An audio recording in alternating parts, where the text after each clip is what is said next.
In a circular table cover of radius 32 centimeter, a design is formed leaving equilateral triangle ABC in the middle as shown in the figure. Find the area of the design. ठीक है, क्या बोल रहा है, एक circular table cover है, ठीक है, जिसका रेडियस कितना है 32 सेंटीमीटर, ठीक है. A design is formed leaving a equilateral triangle A B C in the middle. अब उस जो सर्कुलर टेबल का कवर है उसमें क्या है, मिडल में एक डिज़ाइन बनाया है, और ठीक है, और मिडिल में क्या है उसके इक्विलेटरल ट्रायंगल, ठीक है, और इस इक्विलेटरल ट्रायंगल के चारों तरफ क्या है बना हुआ है, डिज़ाइन बना हुआ है, ठीक है. तो आपको बताना है what is the area of the design, ठीक है, तो उस डिज़ाइन का एरिया क्या है, ठीक है. तो ये आपका एक सर्कुलर टेबल कवर है, ठीक है, और ये डिज़ाइन है, और इसके सेंटर में बीच में क्या बना है, इक्विलेटरल ट्रायंगल बना हुआ है, ठीक है. तो आपको जो डिज़ाइन है इसका क्या निकालना है, एरिया, इस शेडेड डिज़ाइन का एरिया निकालना है, ठीक है, ये रेड ग्रे वाले का. तो कैसे निकालेंगे, इक्विलेटरल ट्रायंगल है तो ये क्या है, यहाँ से सेंटर से इस पॉइंट से हम ये जोड़ेंगे तो ये क्या हो जाएगा, इस सर्कल का रेडियस ओ बी. वैसे ये ओ ए भी क्या हो जाएगा, सर्कल का रेडियस टेबल कवर का. वैसे ये ओ सी भी क्या हो जाएगा, रेडियस हो जाएगा इस टेबल कवर का, ठीक है. हमें दे रखा कि रेडियस कितना है 32, ये 32 होगा तो ये वाला रेडियस भी कितना होगा 32, ये भी कितना होगा 32, ठीक है. जो बीच में एक ट्राइंगल बन रहा है, कौन सा ट्राइंगल है, equilateral means, equilateral triangle means ये एंगल पूरा कितना हो जाएगा 60, ये वाला भी कितना होगा 60, ये वाला भी कितना होगा 60, ठीक है, 60 हो जाएगा, ठीक है. तो angle A equal to angle B equal to angle C equal to कितना हो जाएगा 60, ठीक है. तीनों एंगल, क्योंकि इक्वल ट्रायंगल, तीनों एंगल क्या होंगे उसके 60 होंगे. बस हमें इस इक्वल ट्रायंगल की साइड नहीं गिवन है कि ये साइड कितनी है. अगर एक साइड निकाल देंगे तो बाकी दो साइड भी क्या होगी, सेम मेजरमेंट की होगी. तो इस डिज़ाइन का हम एरिया कैसे निकालेंगे, डिज़ाइन का हम एरिया निकालेंगे इस सर्कल में से, इस सर्कल के एरिया में से अगर हम इस ट्रायंगल के एरिया को माइनस कर देंगे तो हमें क्या मिल जाएगा, ये डिज़ाइन का एरिया, ठीक है. अब हमने क्लास 9th में हमने प्रॉपर्टी पढ़ी है, we know that the angle subtended by an arc at the center is double the angle subtended by it at any point of the remaining part of the circle, ठीक है. Circle में जो भी angle subtend होगा किसी भी arc की help से सेंटर में, ठीक है, एट द सेंटर, वो क्या, जो सेंटर, जो भी एंगल सेंटर में आर्क की हेल्प से फॉर्म होगा वो क्या होगा, डबल होगा किसके एंगल के, जो भी एंगल फॉर्म होगा remaining part of the circle, ठीक है. जैसे ये सेंटर में ये एंगल बना तो ये डबल होगा, ये वाला एंगल डबल होगा किसी भी एंगल के जो भी remaining part of the circle में बनेगा, ठीक है. तो इसका मतलब अगर ये एंगल हमें पता है कि ट्रायंगल क्या है, इक्विलेटर, तो ये तो कंफर्म हो गया कि इसके तीनों एंगल कितने डिग्री होंगे 60, तो ये कितना डिग्री का है 60. अब तो सेंटर में क्या होगा एंगल, जो सेंटर में एंगल बन रहा होगा वो क्या होगा, इसका डबल होगा. सेंटर वाला एंगल हमेशा क्या होता है, डबल होता है remaining part of the circle का. अगर 60 बन रहा है तो जो सेंटर में बना होगा इस एंगल का क्या बना होगा, डबल. तो मीन्स ये एंगल कितना हो गया 120, ठीक है. इस प्रॉपर्टी से जो हमने क्लास 9 में पढ़ी सर्कल चैप्टर में, ठीक है. ऐसी अब जो ये एंगल होगा ये भी कितना है 60, तो ये 60 तो यहाँ पे जो सेंटर में बनेगा एंगल वो भी क्या होगा, डबल होगा. अगर 60 तो सेंटर में यहाँ पे कितना बनेगा 120, ठीक है. वैसे ही ये वाला भी 60 है ये पूरा, ठीक है, ये भी 60 है. तो जब सेंटर में बनेगा वो भी क्या होगा, ये 60, तो ये वाला सेंटर में जो एंगल बनेगा ये भी क्या होगा, डबल होगा, क्योंकि सेंटर वाला एंगल हमेशा डबल होता है remaining part of the circle, ठीक है. तो जो भी angle remaining part of the circle बनेगा उसका क्या होता है, सेंटर वाला एंगल डबल था. जो भी सेंटर में बनेगा वो हमेशा डबल होगा remaining part of the circle का, ठीक है. तो ये 60 था क्योंकि हमें पता था एक ट्राइंगल इक्विलेटर है, तो इक्विलेटर ट्राइंगल की कंफर्म होता है कि उसके तीनों एंगल कितने डिग्री के होते हैं 60. तो ये 60 है तो इस सेंटर में कितना बनेगा ये 120, ठीक है. आपने क्या करा है, इस सेंटर से परपेंडिकुलर ड्रॉ करा इस साइड के ऊपर, ट्राइंगल की ये साइड है तो ये अभी क्या कर रही है, कॉर्ड का काम कर रही है, ठीक है. ये बी सी है, जो बी सी साइड है, इस ट्राइंगल ए बी सी की जो बी सी साइड है अभी किसका काम कर रही है, कॉर्ड का, इस सर्कल के ऊपर, ठीक है. क्योंकि इस कॉर्ड ने क्या कर दिया, डिवाइड कर दिया सर्कल को दो सेगमेंट पे, एक ही ऊपर वाला एक ही नीचे वाला, ठीक है. तो बी सी का कर रही है कॉर्ड. और क्लास 9th में हमने प्रॉपर्टी पढ़ी कि जब भी परपेंडिकुलर ड्रॉ होता है कॉर्ड से, जब भी परपेंडिकुलर ड्रॉ होता है सेंटर से कॉर्ड के ऊपर तो वो कॉर्ड को क्या करता है, बाइसेक्ट करता है. तो सेंटर से हमने परपेंडिकुलर ड्रॉ करा इस कॉर्ड के ऊपर, बी सी कॉर्ड के ऊपर, तो ये कॉर्ड को क्या करेगा, बाइसेक्ट. बाइसेक्ट मीन्स जितना बी एम होगा उतना ही क्या हो जाएगा M C. B C chord थी अगर 10 सेंटीमीटर की थी तो बी एम कितना हो जाएगा 5 सेंटीमीटर, एम सी भी कितना हो जाएगा 5 सेंटीमीटर. ये प्रॉपर्टी है 9th में कि whenever a perpendicular is drawn from the centre over the chord it bisect the chord, ठीक है. सेंटर से जब भी कोई परपेंडिकुलर ड्रॉ होता है कॉर्ड के ऊपर तो वो कॉर्ड को क्या करता है, बाइसेक्ट करता है, ठीक है.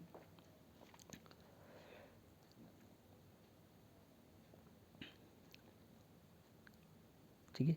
तो we know that the angle subtended by an arc at the centre is double the angle subtended by it at any point of the remaining part of the circle. तो आपको पता चलेगा कि 120 की साइड अगर ये 60 है तो सेंटर में जो भी एंगल बनता है वो क्या होता है, डबल होता है रिमेनिंग पार्ट की। ठीक है,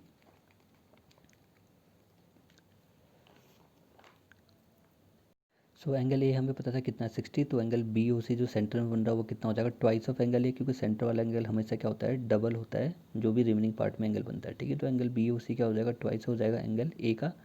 तो बी ओ सी कैसे कैलकुलेट होगा, तो ट्वाइस, और एंगल ए कितना है हमें पता है कि कितना है 60, क्योंकि ट्राइंगल क्या था, इक्वलेटर। तो एंगल ए कितना हो जाएगा 60, तो 2 इंटू 60 कितना देगा आपको 120। तो एंगल बी ओ सी कितना आ गया 120। ठीक है, now we know that perpendicular drawn from the centre of the circle bisect the chord. हमें ये पता है कि जब भी सेंटर से परपेंडिकुलर ड्रॉ होता है कॉर्ड के ऊपर, तो कॉर्ड को क्या करता है, बाइसेक्ट करता है। ठीक है, तो इसका मतलब बी एम किसके बराबर आएगा, एम सी के। ये सेंटर था, यहाँ से हमने परपेंडिकुलर ड्रॉ करा इस कॉर्ड के ऊपर बी सी, और ये क्या है, ट्राइंगल की एक साइड है।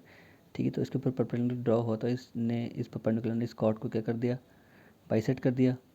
मीन्स जितना बी एम होगा उतना ही एम सी होगा। अगर ये 10 है तो ये 5 हो जाएगा, ये भी 5 हो जाएगा। ठीक है, अब ये क्योंकि परपेंडिकुलर, तो ये क्या हो गया, दो राइट एंगल बन गए, एक राइट एंगल ये हो गया, एक राइट एंगल ये क्या हो गया। हम एक राइट एंगल की हेल्प से हम इसकी साइड बी क्या है, बी सी निकाल लेंगे। ठीक है, अब ये बोलोगे अब 30 कैसे आया, क्योंकि हमें पता था सेंटर वाला एंगल कितना है, टोटल एंगल कितना हमें गिवन था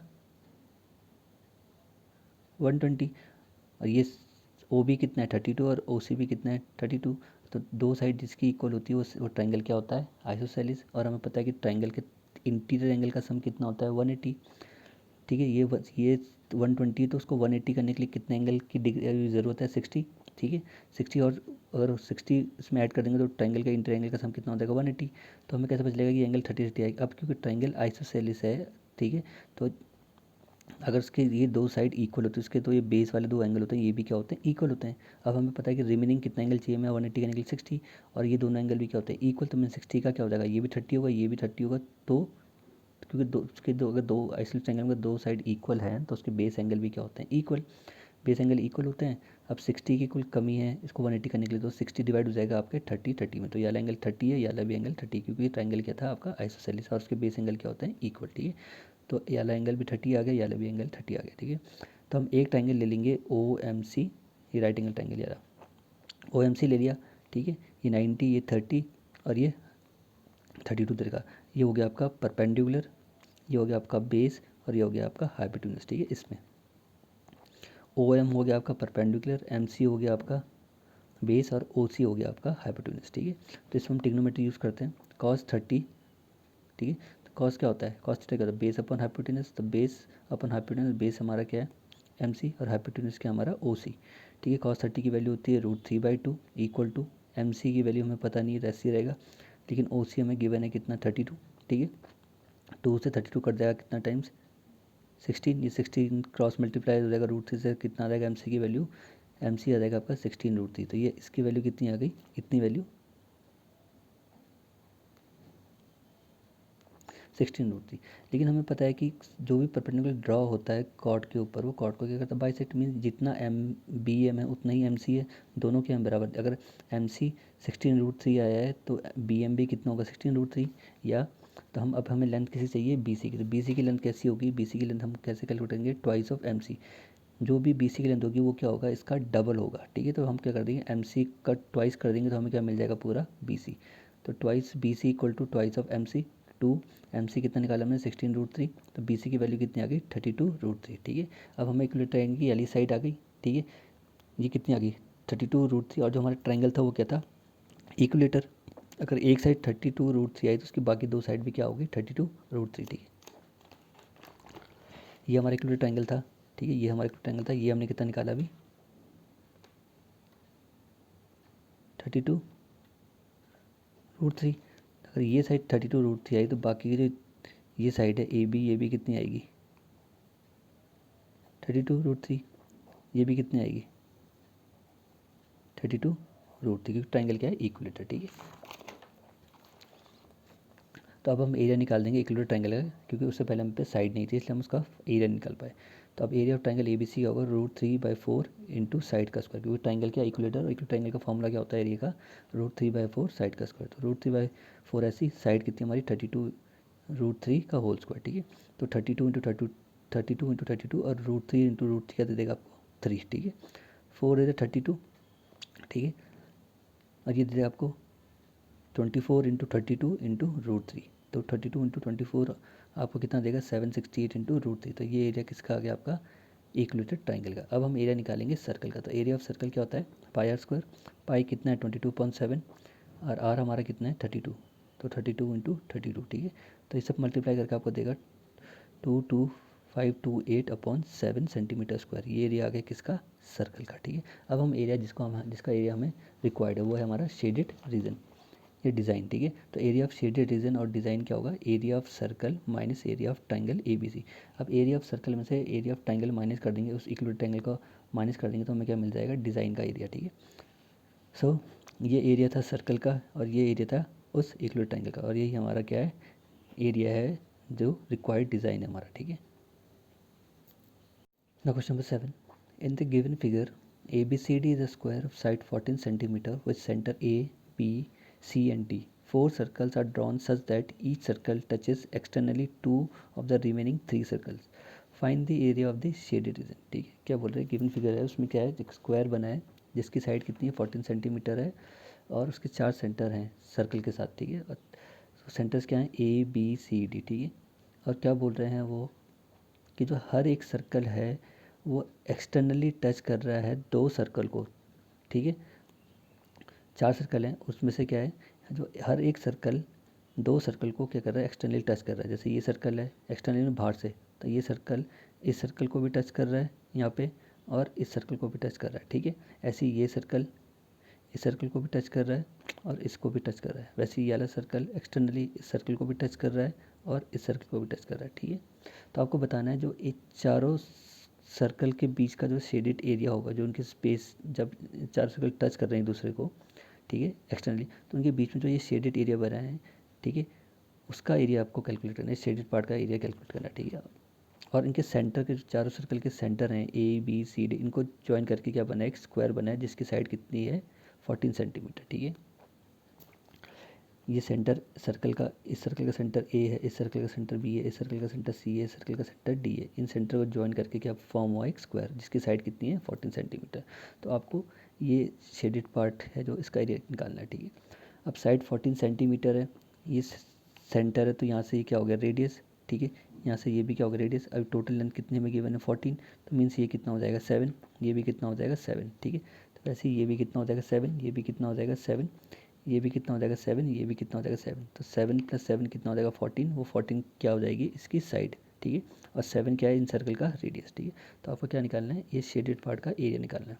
कैसे निकलेगा और क्या बन रहा है ये जो इस फॉर्म हुआ है क्या स्क्वायर, स्क्वायर के कॉर्नर के सारे एंगल कितने डिग्री के होते हैं 90, मीन्स ये कितने डिग्री का होगा एंगल होगा ये 90, ये भी कितने डिग्री का एंगल है 90, ये भी कितने डिग्री का एंगल है 90 और ये भी कितने डिग्री का एंगल है 90 डिग्री का। मीन्स तो थीटा है हमारा वो कितने डिग्री का है 90 डिग्री, ठीक है। रेडियस कितना है हमारे सर्कल का 7 सेंटीमीटर। सो जो एरिया निकलेगा इस सर्कल का वो कैसे निकलेगा area of square into 4 into area of quadrant. जब पूरे हम इस एरिया का इस स्क्वायर का एरिया निकालेंगे और ये क्या है ये क्वाड्रेंट बन रहा है ना, ये क्वाड्रेंट हो गया सेक्टर, मतलब ये क्या हो गया एक सेक्टर हो गया, क्वाड्रेंट बोलो या सेक्टर बोलो, ठीक है। ये क्वाड्रेंट हो गया एक। ऐसे कितने क्वाड्रेंट बनने हैं 1 2 3 4। तो इस स्क्वायर के एरिया में से इन 4 क्वाड्रेंट के एरिया को माइनस कर देंगे तो हमें ये क्या मिल जाएगा ये शेडेड पार्ट, ठीक है। So area of square ABCD, पहले हम किसका एरिया निकाल रहे हैं स्क्वायर का। तो एरिया ऑफ स्क्वायर ABCD क्या होता है area of square side into side, तो साइड का स्क्वायर तो 14 इंटू 14 क्योंकि स्क्वायर की साइड कितनी है 14, ठीक है। 7 तो रेडियस है सर्कल का। तो area of square ABCD is 14 into 14 equal to 196 centimetre square, ठीक है। तो जो एरिया है स्क्वायर का वो कितना आ गया 196 सेंटीमीटर स्क्वायर। अब हम पहले अब इसके बाद हम किसका एरिया निकालेंगे एक क्वाड्रेंट का। Now area of one quadrant, ठीक है, क्या होगा θ/360 इंटू पाई स्क्वायर, क्योंकि क्वाड्रेंट किस शेप में सेक्टर की, ठीक है। थीटा अब क्वाड्रेंट है तो क्योंकि स्क्वायर के स्क्वायर था तो उसका थीटा कितना होगा स्क्वायर में कितना होता है थीटा 90। तो थीटा के लिए रख देंगे 90/360 इंटू पाई कितना है 22.7, रेडियस कितना है 7 इंटू 7। ये कर जाएगा आपका 1/4 टाइम्स, ठीक है। इस 7 से 7 कैंसिल हो जाएगा, ऊपर बचेगा 22 और एक 7। फिर 4 को काटेंगे 2 से, 2 2 जा 4 और 2 11 जा 22, तो ऊपर आएगा आपका 11 इंटू 7 मीन्स 77/2, ठीक है। ये एक क्वाड्रेंट का एरिया आ गया। ऐसे कितने क्वाड्रेंट है? 4, ठीक है। तो एरिया ऑफ शेडेड रीजन कैसे निकालेंगे हम, कैसे कैलकुलेट करेंगे एरिया ऑफ शेडेड रीजन? वो होगा आपका equal to area of square minus 4 into area of quadrant, ठीक है। एरिया ऑफ स्क्वायर में से उन 4 क्वाड्रेंट का एरिया माइनस कर देंगे तो हमें क्या मिल जाएगा? उस शेडेड रीजन का एरिया। तो एरिया ऑफ स्क्वायर कितना था? 196, 4 क्योंकि क्वाड्रेंट कितना है? 4 है, into area of one quadrant कितना निकाला हमने अभी? 77 इंटू 2, तो 2 2 जा 2, 2 2 जा 4, ठीक है। तो 196 और ये कितना देगा आपको? 2 इंटू 77 154, तो 196 माइनस 154 कितना है आपका? 42 centimetre square. So the area of the shaded part is 42 centimetre square.